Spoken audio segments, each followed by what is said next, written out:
standing in Rue Princess, the site of the brothers' first school in Paris in 1688. De La Salle came here almost certainly to avoid being restricted to having schools only in the Archdiocese of Reims.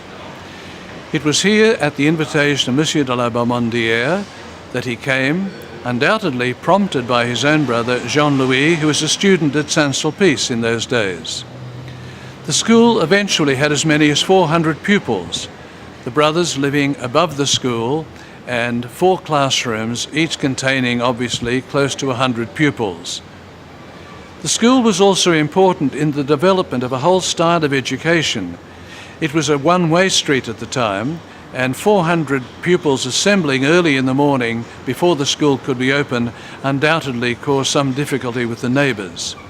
We read therefore in the conduct of schools that a child could be given the key and the door was open at 7:30, and there were very careful regulations about how the pupils were to enter, 1 by 1 or 2 by 2, take off their hats and salute the crucifix in the main entrance, go to their place, adore the presence of God, sit down and begin to work.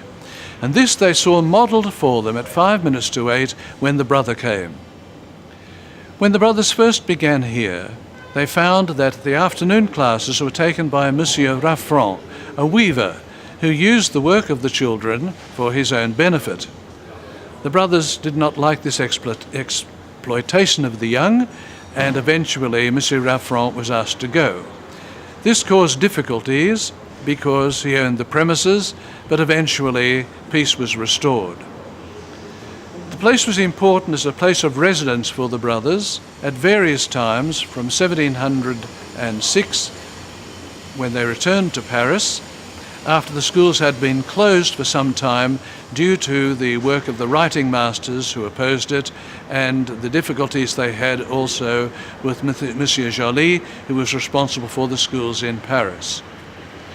As a beginning, as a first effort, we can see in the conduct of schools how much this experience of Paris marked the development of a whole style of education, which we eventually find framed in very, very interesting ways in the manuscript and then in the printed version of the Conduct of Schools in 1720.